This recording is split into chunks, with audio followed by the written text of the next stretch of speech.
네, 안녕하십니까. 더불어민주당 경기도 고양시일 국회의원 한준호입니다. 저는 현재 국토교통위원회 소속 위원이기도 합니다.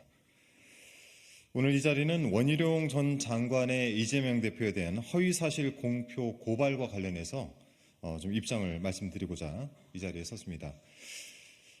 취임 전 노선 변경 주장과 관련된 이 사실관계부터 실은 즉각 해명을 해야 되는 사실이기도 합니다. 저는 개인적으로 이재명 대표에 대한 허위사실 공표 이 자체는 정치적 쇼이다 이렇게 생각을 합니다. 관련 조사를 오랜 기간 동안 했던 입장에서 말씀드리는 겁니다.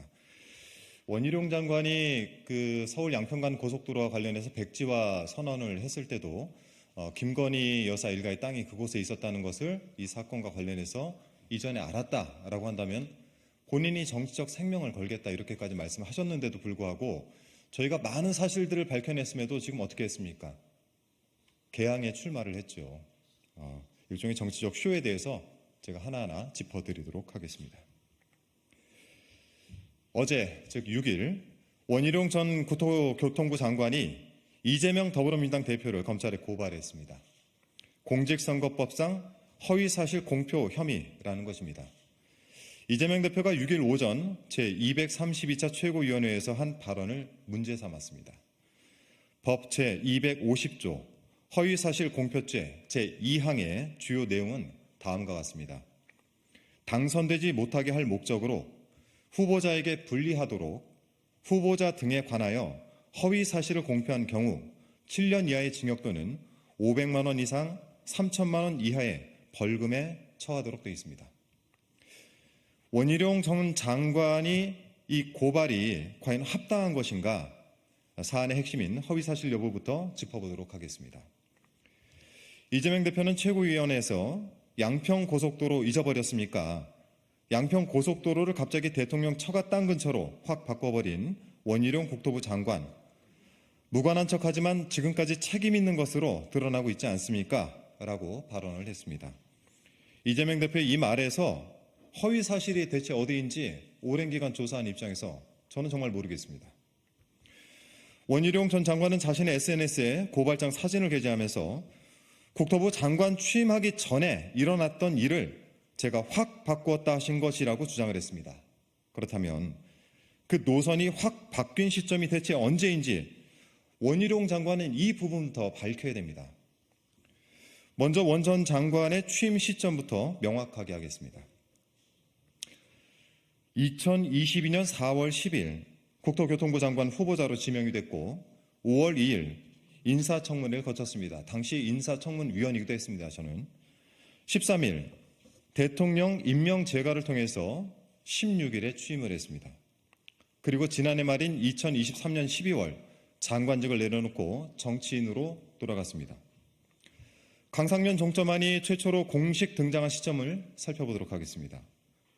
지난해 서울 양평 고속도로 종점 변경 의혹이 불거지기 시작했을 당시 우리 의원실에서는 관련 문건을 최대한 검토해서 2008년 민자투자사업 제안 당시부터 2023년 7월 3일 전략환경영향평가 설명회가 취소되기까지의 이 경위를 시간 순서대로 정리를 하고 있습니다. 이 자료를 토대로 해서 다시 살펴보면 국토부의 공식 문건에는 종점이 양서면 또는 옥천면으로 되어 있습니다. 그러다가 2023년 5월 8일 공고된 국토교통부 공고 제2023-525호 서울 양평 고속도로 고속국도 건설 사업 전략환경 영향평가 항목 등의 결정 내용 공개라는 문서에서 종점이 강상면으로 갑작스럽게 등장을 했습니다. 결국 강상면 종점안은 원희룡 전 장관이 재임한 시기에 최초로 공개된 것인데 무엇을 근거로 제가 취임하기 전에 일어난 일이다 이렇게 주장을 하고 있습니까? 원희룡 전 장관이 취임한 시점은 2022년 5월 16일입니다. 본인도 기억을 하시겠죠? 원 전 장관이 재임 시기인 2022년 5월 27일 국토교통부는 전략환경영향평가 용역 발주를 요청했고 그 공문에 첨부된 과업지시서의 과업 개요에 하남 감일동에서 양평 양서면으로 기종점이 적시되어 있습니다. 2022년 7월 18일 국토부가 각 지자체 등으로 발송한 노선 계획안 검토 의견 1차 요청 공문 번호로 도로정책과 3840에도 사업계획상 종점은 양서면이었습니다. 만약 장관 취임 전에 종점안이 확 바뀌었다면 원전 장관의 임기 중에 시행된 수많은 공문서들에도 변경된 종점안이 명시되어 있어야 합니다. 앞서 언급한 전략환경영향평가 과업지시서와 검토 의견 요청 공문 등 이런 내용에는 원전 장관이 취임한 이후에 시행된 공문임을 명확하게 말씀드립니다. 하나의 부처 안에서 일어난 모든 일이 최종 책임은 언제나 장관에게 있습니다. 강상면 종점안이 처음 보고된 당일부터 원전 장관의 임기가 시작이 됐습니다. 다당성 조사의 용역 계약은 2022년 3월 29일에 이루어졌고 원전 장관의 취임 당일인 2022년 5월 16일에 대한노선대와 관련한 첫 내부 보고가 있었습니다. 자, 이런 사실을 언론 보도를 통해서도 많이 확인을 할 수 있습니다. 당시 용역업체가 이미 예타를 마친 기존 종점안이 아닌 강상면 종점안으로 공사를 설계해야 한다는 내용을 보고했다는 사실도 함께 보도가 되어 있습니다.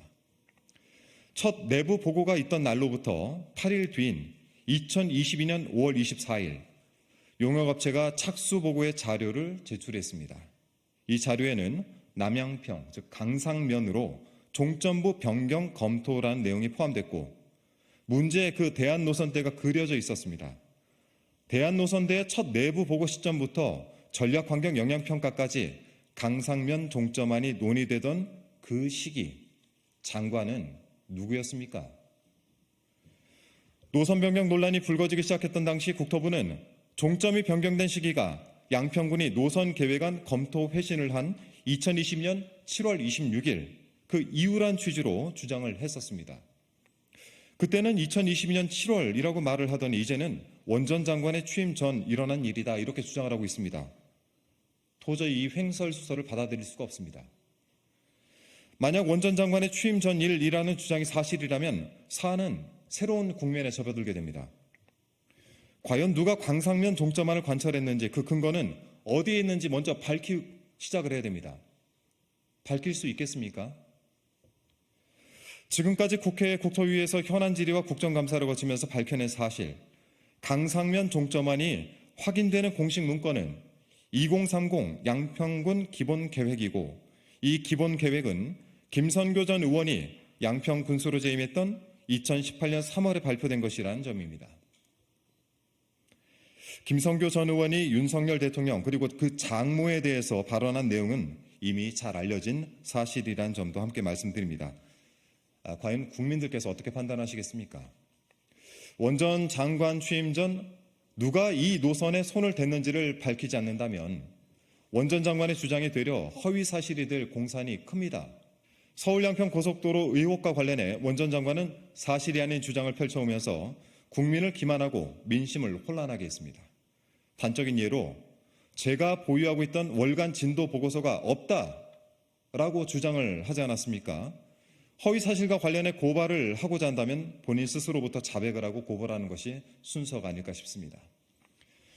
허위 사실 공표죄와 관련한 주장을 추가로 간단하게 짚어보겠습니다. 이재명 대표가 서울 양평고속도로 의혹을 언급한 것이 원전 장관이 후보자에게 불리해서 당선되지 못하게 할 목적을 띄었다라고 판단했나 봅니다.